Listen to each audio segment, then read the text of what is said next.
Welcome back to another episode of Cobra Kai Kompanion, and I am Peter. And today, you guys got a very bad and scary man joining us. We got Owen Harn, who plays Gabriel. How you doing, sir? I am doing excellent. How you doing? I'm doing pretty good. Definitely want to learn some more about you before we get into talking about Cobra Kai. First off, you're part of an amazing season, and it's 100% on Rotten Tomatoes. You got to be pretty proud about that. Yeah, 100%. I mean, that's freaking crazy. I was like, when I saw that it was already 100% before I even got released, because I didn't get to see it.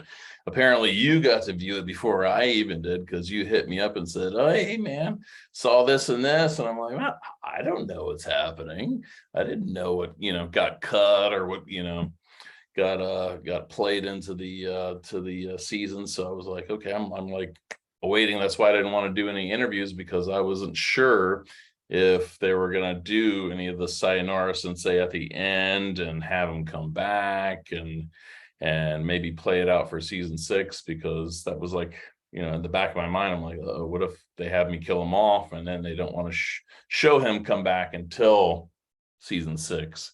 So that was kind of like wandering in the back of my mind.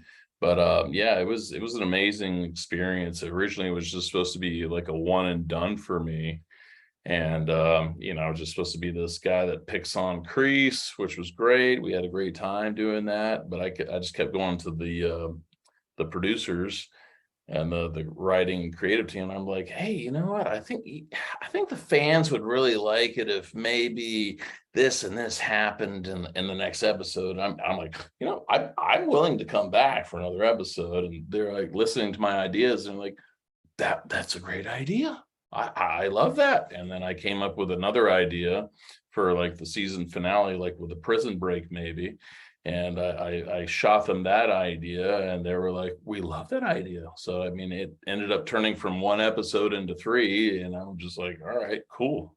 Being on set, I was always taught to mind your P's and Q's and don't say anything, don't talk to anybody, just hit your mark, say your line, and leave. But now I'm just like, you know what, man, I've been doing this a long time. I'm done playing the pushy role, and I'm just going to be like, this is my idea.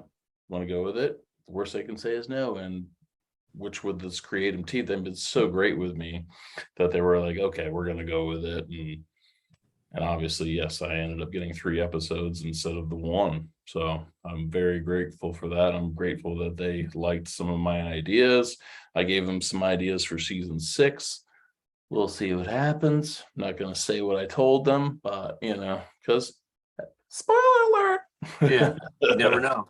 Never know. Definitely. So you actually wanted to get into acting at a pretty young age, huh?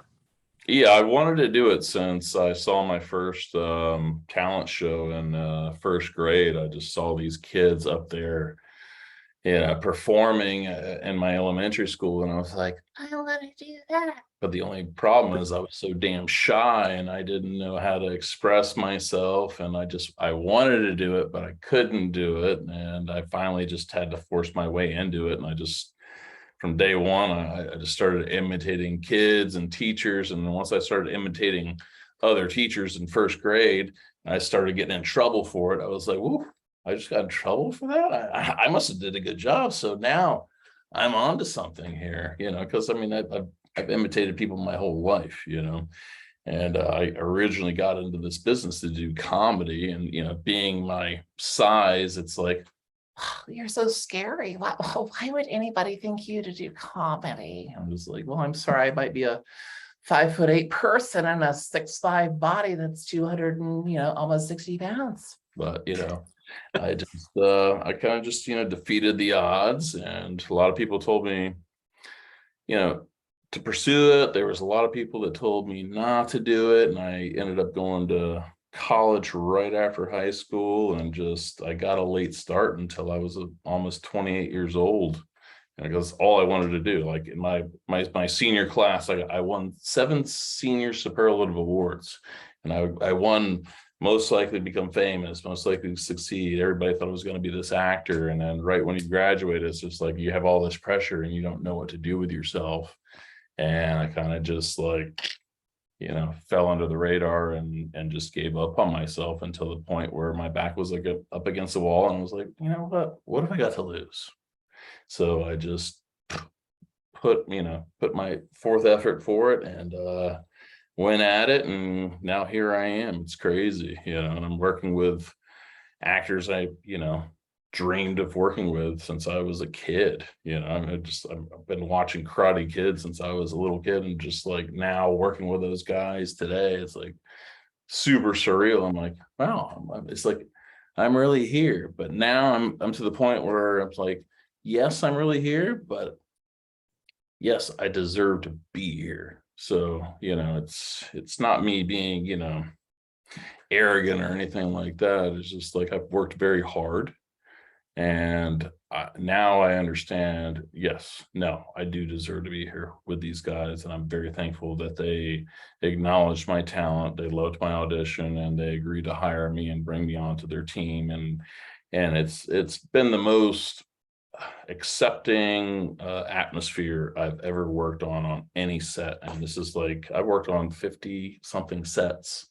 I've worked on sets like Walking Dead, which was a freaking nightmare. I hated working on that set.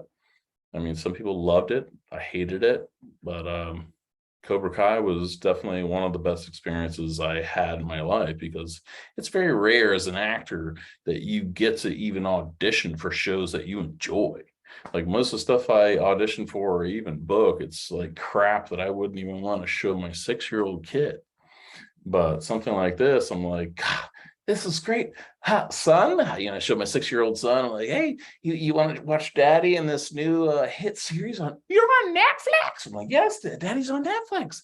And then he watches it, go, Daddy, why did you take that guy's Jello? I'm like, that's what you have to say to me. Why'd I have to take his Jello? Because my son loves Jello. So Jello is like his thing, and I thought he would get a kick out of Jello, but he was like, no, bad dada, you took his Jello. I'm like, okay, great, we're good, we're moving on here. But Never take a man's Jello. Never take a man's Jello unless you're in jail. You have been working hard. You said that you got over 50 credits to your name, and you started late in life. You mentioned Walking Dead. I believe you were also in Gotham. I was on Gotham. Yeah, I was in season 4 or something like that. So you've been in on pretty big shows with a huge fandom. Can you talk about like maybe do you see any kind of differences like within those 3 fandoms, like Walking Dead, Gotham? Basically your comic book fandom, and also the Karate Kid and Cobra Kai. And then, Lucifer obviously was, Lucifer's DC Comics as well. And luckily with DC Comics, they let you audition and book multiple roles on that. But I've yet to do a Marvel role. And if I were to do one Marvel role, and if it was, guy picking nose and corner number 2, then guess what? You're out of it for Marvel. DC is different, which I love DC. Cool. They'd let you do as many DC roles as you want. But Gotham, I think, was my first DC role. And, I had to be this ancient Egyptian character coming after Batman to, strangle him to death. And Brooklyn, that was quite an experience. But no, I've enjoyed, every bit of it. Doing the stunts. I mean, granted, I have my own stunt double most of the time, but then sometimes 90% I have to do 90% of the work. And then those other 10%, my stunt double comes in there and makes me look even better, thank God, because it's a painful job if you have to do it. Like when we did the Cobra Kai scene where Kreese, young Kreese pulls me and knocks me into that bed frame, I really like rock my head right into that steel bed frame, because that was a real jail cell that we worked in, and we kept doing it and wasn't selling it because I was trying to like not hit it and then like rock my head back. And I was like, you know what? I said, the only way we're gonna sell this so everybody can go home, I'm gonna hit my head on it. And just, so I really rocked my head on it. And my bell was completely wrong. And I'm just like, oh, and you okay? I'm like, yes. Promise? Yes. Sure, let's go on. Let's just do this. Let's get it done. I want to, I wanted to look real as possible. And it was, I made it as real as possible. It was real. I really hit my head on that. You had a red print that right here. That part was makeup. But Okay. the part I hit was like right in the corner, which, they like covered that up. But yeah, that part there, that was the actual makeup. So yeah. But I'm sorry if I got off topic somewhere. I tend to oh yeah, ramble on a little bit, to Gemini thing. Oh, so you and your son are both Geminis? Mm-hmm. 4 days apart. So he's June 8th, I'm June 4th. So he's definitely my mini me. Is he a big kid? God, no, I wish you were, which is funny is like, because I would take him to soccer practice, and this is before I booked Cobra Kai, and I'm very like serious and adamant about sports. And he, he's got the most athletic parents you could have on the fucking field, and between me and his mom, and I'm like running up and down the field, keep getting that ball. Do not give up on your teammates. Do not give up on your teammates. And then my wife looks at me like, oh my God. And she started calling me Crease. She's like, you're such a crease. Oh my God, you're such a crease. And like, we're watching season 3 at that time, because this is like what, early 2001.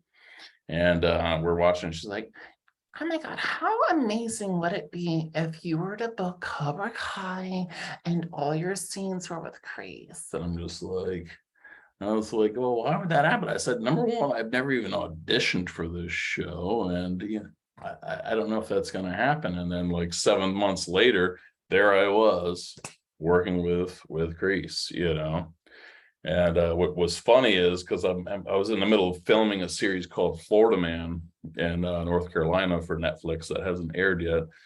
But fly in North Carolina, and I just had this strong feeling come over me. I'm like, as soon as we land, I'm going to look at my email once I turn off airplane mode, and there's going to be an audition there. And so as soon as I turned off airplane mode, there's the audition, and it was for Cobra Kai. I'm just like, awesome, dope, great. And so I get back to my hotel. I unzip my suitcase, and unbeknownst to me, I don't even remember packing my bag, because sometimes you're just so on the run, you just throw whatever in. Unbeknownst to me, I look in there, and the first thing laying on top of my suitcase is my Cobra Kai t-shirt. And I'm just like, holy F. I am gonna book this bitch. So I was just like, all right, I said, I'm booking this. This is done. It's a good deal. I was like, we're doing it. So I just had all the confidence in the world that I was going to do it. And then I sent in the audition from my hotel room. And then 3 days later, they were like, we want Owen. I was like, all right, cool. Let's do it. You just did a self-tape, pretty much? Yeah, just did a self-tape in my hotel room. I mean, I was even my own reader, because I can change my voice. And yeah, I hear that. I know how to implement it. I'm smart. I'm pretty tech savvy with a computer. I mean, being a big guy, no, we don't look pretty smart, but I'm pretty savvy with the technology part. And yeah, I was my own reader for it and everything. I sent it in, and nobody else knew. And I landed it 3 days later after I sent it in, and I was like, awesome, let's do this. I was super excited, because that was like the first like booking that I had that I really wanted to book since Vice Principals. Like Vice Principals was probably my first big break. And I had so much fun working with those guys, just because they let me improv and do whatever I wanted. And, I still felt the same free reign with these guys on Cobra Kai, Josh and Hayden and John Hurwitz, they were all amazing to work with. So yeah, it was truly a blessing working with these guys, to be honest. Yeah, they're really good guys, and everyone I've spoken with, they say the same thing. It's very friendly and family like atmosphere, and they're open. Hearing other Open people's ideas. They were open ideas. yeah. Like I said, I was like supposed to be a one and done, and I said, hey, what if this happened? I think the fans would like it if this happened, and I just kept giving them ideas, and they would like kind of go with it, and next thing I know, I'm there 3 episodes, and I was like, wow, closed mouths don't get fed. So I used to always just sit there, just shut up, hit my mark, say my lines, and go home. But I was like, you know what? I was like, I'm 40 years old. I said, I'm done being quiet. I said, those are the guys I need to talk to. These are great ideas that I have. I'm going to say something. And they were completely open to it, and it was amazing. And I thank them for it. And I'm glad I just stopped, being a little pansy about it. Because I mean, that's how you're taught as an actor. You just go in, say your lines, and you hope not to get fired. Because and I think I just got to that point where I was like, I don't care if I get fired or not. Like, just I'm here. I'm gonna say what I want, and within reason, and just do my thing. Be as creative as possible. And like I said, the worst they can say is no. And they didn't. They said yes, and they were cool. And that's all you can ask for as an actor, as a creative artist. So those guys are amazing, and I would love to work with them again. Obviously, if season 6 comes around and they want me to take some of Terry Silver's Jello, I'll be more than happy to. Or if Terry Silver's decides that he needs to be in prison and create maybe his own dojo inside the prison, and train some prisoners in order to break out of there, and that'd be cool too. I think the fans would love it. I don't know. That's I think that would be hilarious. I think there's definitely room for Gabriel to return with some comedy. I love the cornets line. That was really hilarious. Can you give some insight on the first time we see Gabriel, and he goes up to Kreese and says basically, like, from now on, you're gonna give me your Jello. Yeah. Oh yeah. No, when I'm doing that, like, because this is obviously me and Martin's first scene together. He doesn't know what to expect from me, and he doesn't know what I'm going to say and how I'm going to say it, because I don't know how the guys read it before I did. They're gonna, hey sensei, this is my Jello from now. I just wanted to play with him, like, hey sensei, oh, look at you feeding yourself. I guess the nurse that has your changes your diaper has a day off. Because I mean, naturally, I'm just a comedian. That's always how I've been. I like to deliver it that way. And if I'm in prison with somebody, yeah, I'm gonna screw with them and take their Jello and their bologna sandwiches, and then what else those guys eat. I mean, not that I've ever been there before. So the lines that you say to, or Gabriel says to Kreese, was that all on paper, or did you have any kind of different takes of like variations of those lines? Yeah, I mean, there were some that were improv, and especially like me coming up and after he'd already put me in my submission, and I come up and ask him, hey, can I get you a soda or anything? Hey, we've got some corn nuts, and that was all improv there. There was a scene there. My favorite scene actually got cut from the whole episode, and I was just like flabbergasted. It was me confronting Kreese in his cell when he was getting the letter from the warden, and I kind of like walk in. I'm like, oh, is that a letter from the warden? And he like crumbles it up. Oh, let me guess, some bad news. You know what? This Jello cup here just tastes like shit. And then I take it and I throw it in his toilet. And then on that take, I made it right in the toilet. And I look at him like, but oopsies. Maybe tomorrow's will be better. don't you get some sleep, old man? And he's just like, and he's like looking at me because I'm like improving, and he kind of looks at me like, this asshole's just really trying to run away with this thing. But no, Martin was super cool to work with. He and I had some great conversation behind the scenes. And but that was my favorite scene, and that's the one I was like really looking forward to like putting on my demo reel, but it got completely cut, and I was just like, what happened? Why? Yeah. But you never can tell, man. I mean, I've done a lot of shows where I've had some great lines that I was really looking forward to that just got completely cut, and you never know why. It's not your fault as the actor. It's just time consumed, or they're trying to just trim it down to wherever they need it to be. So it can't take it personal at the end of the day, honestly. Yeah, it sounds like a hilarious scene, and the delivery. It would have been. I reached out to Josh, and I said, "Hey, man, is there any way I can get a copy of that?" He goes, "I'll submit for it," but he said, "I don't think Sony's going to go for it." But at least he answered me back on it, and I was like appreciative of that. So, but yeah, no. Other than that, man, no. I mean, I was pleased with a lot of the scenes and how the role panned out. And I was actually at a PDQ the other day, and just 2 days ago, just trying to get some chicken, and the lady recognized me from it, and she just really didn't want to serve me, and like gave it to the other guy. He was like, "You're the guy from Cobra Kai?" I was like, "Yeah." It's like, "Yeah, she's super scared of you. She doesn't want to serve you. She just like, hell no,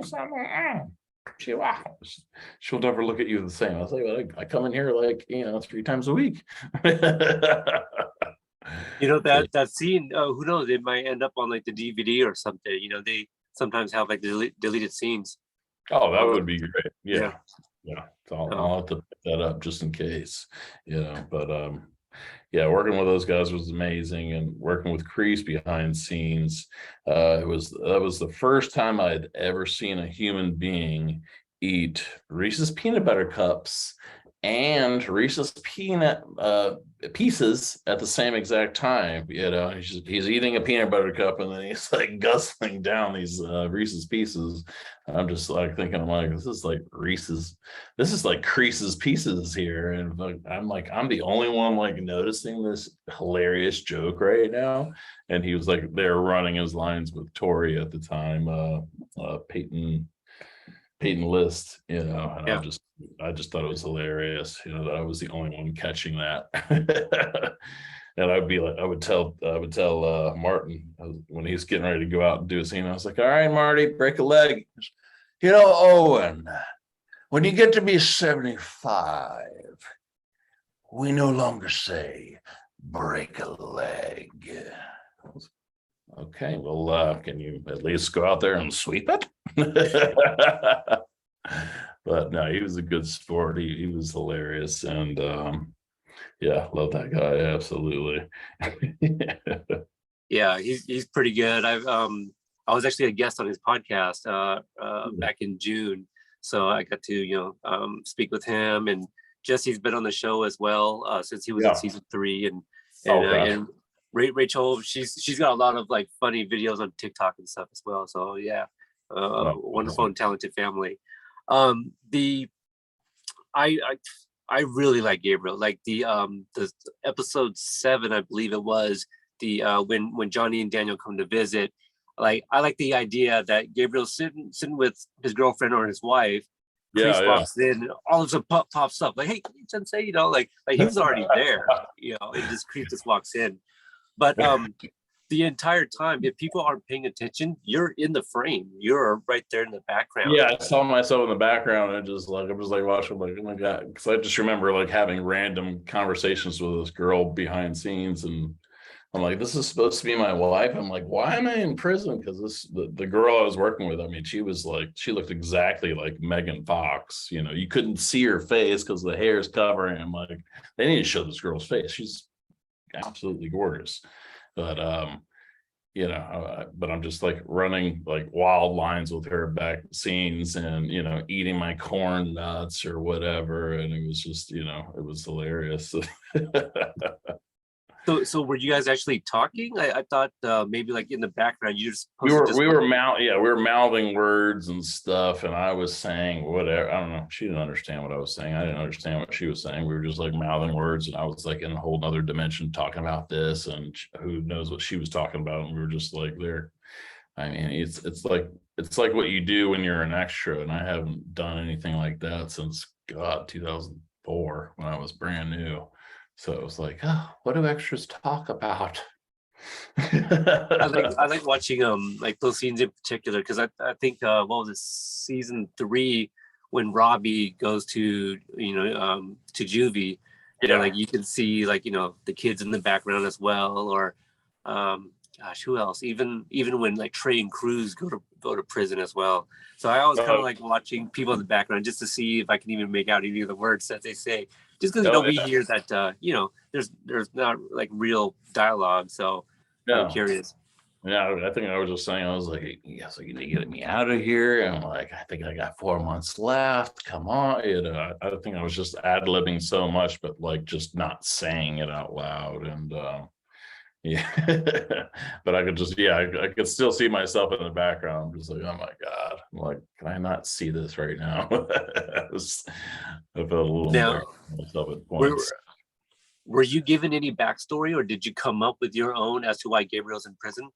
I mean, it's the first thing it's said about the character is that he was a lifer, and usually when somebody's a lifer, they're in there for life in prison. But I figured that I had maybe killed somebody, and I don't know, but the audience doesn't know that, so maybe Gabriel could get out in season 6, and I don't know if I'm gonna be doing any karate anytime soon. That makes more sense if the description was saying that Gabriel's a lifer, because obviously the act in episode 10, if it really happened, if he really killed Kreese, it's like why would you do that? You're just adding to your sentence. So knowing that he's a lifer, it makes more sense like why he would actually go through with it. So can you talk about the finale, the very shocking finale? Yeah, I mean, because right when they had me like, do the stabbing and the sensei part, there was more to it that they actually cut out, and I goes, stop it, don't do this. And then I look at him, I'm like, you sure? And then he gives me this nod, and then that's when I started to like shiv him with the sayonara sensei, but they didn't do that whole nod between us because they probably felt that was going to give away too much, which it would have. But I think when I'm like running away after the stab and I look back and I give that little bit of a smile, it leads you to believe like, okay, was he taking it, or it leaves it up to the audience to decide. And then obviously at the end of the episode, it's, wait, this is Joel, and then he wakes up and kicks everybody's ass and breaks out of there. So I don't know how much more time's going to be added on to Gabriel's time for helping him stage a fake prison break for a crime he obviously didn't commit. He didn't beat up Stingray. So maybe I'll get exonerated at some point and get released and be able to work at Burger King and help, Yeah, I like to see that. I don't know. It's just like like I said, like when we were leaving, I was like, I said, since we know Silver comes to prison, I said, I think it'll be a pretty cool idea if Gabriel's there to greet him and maybe take his jello. That's a good idea. So we'll see. Yeah, we'll see indeed. As we get ready to wrap up, just any other moments that you kind of mentioned some behind the scenes, just anything else your time filming Cobra Kai? Yeah, I mean, I'm just let me just think for 1 second here. I mean, we're working with Kreese and talking, because he was gimping around, and he's like, oh, and when you're doing this stunt, don't don't give it your all and hurt yourself. I mean, let these stunt guys get paid for what they're gonna. That's why they're here. Let them get paid for what they're here for.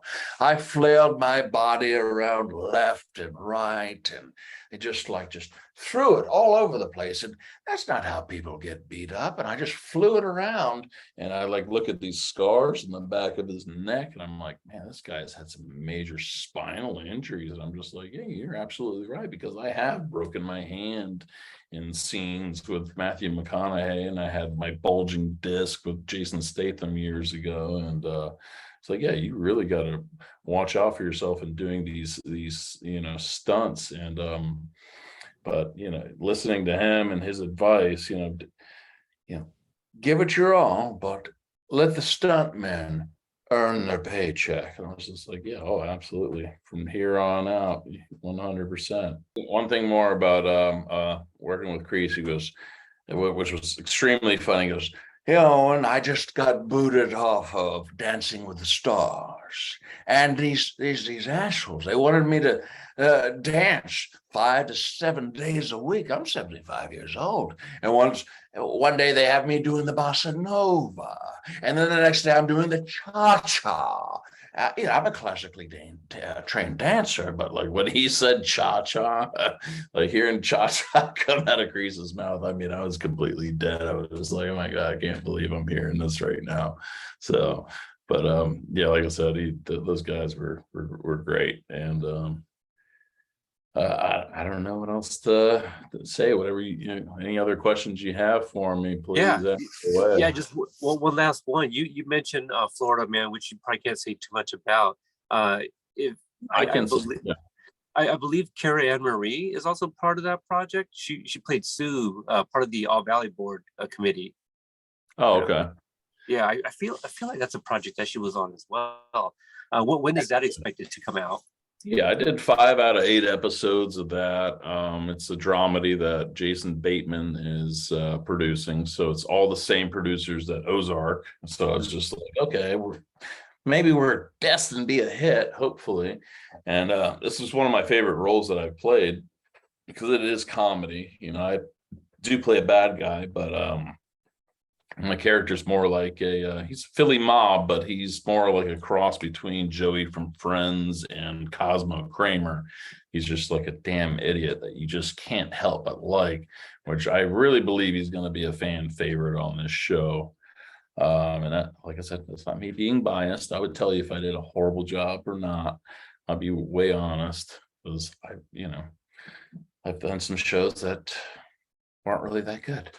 Yeah. But I think I really did a good job on this one, and I'm really expecting a lot of things to happen after this airs finally on Netflix. So I think it's going to be a huge hit. Just matter of time when it gets released. That's the thing with Netflix, is they don't tell you when a new series gets dropped. They kind of sort of just drop it, other than something that's already established, like Cobra Kai. Hey, we got season 5 coming out and everybody's anticipating and ready for it. But with Netflix, and it's a first time series, season 1, they just drop it and wait to see who's going to watch it and really accept it for what it is, which is great. I get that. But at the same time, as an actor, I'm just like, I filmed this thing a year ago. I really, need some good footage and more recognition in my career so that I can move forward and continue to book better roles and get the things that I deserve. But it doesn't always play out that way. So you just kind of, it's like a wait and see. So you're at the mercy of what the producers want to do when they want to release something. Yeah. I think we'll end it right there. Owen, I want to thank you so much for letting me take your. Yeah, absolutely. Where can people find you on social media if they want to give you a follow? Yeah, I'm at Owen Harn, real life Florida man on Instagram. I'm on Owen Harn on Twitter. If you're gonna send me some DMs, please be nice and not too weird. Because I've gotten a lot of, since Cobra Kai aired, I've gotten a lot of weird stuff sent to me, and I'm just like, okay, let him down gently. Yeah. Well, there you go, guys. You know where to find them. Owen, thanks again for joining me, and Thank you so much for reaching out. It's been a great pleasure working with you today, and I'm glad we finally got to get this to work out. Absolutely. And to everyone watching or listening at home, we'll see you guys next time. Awesome. Thank you so much.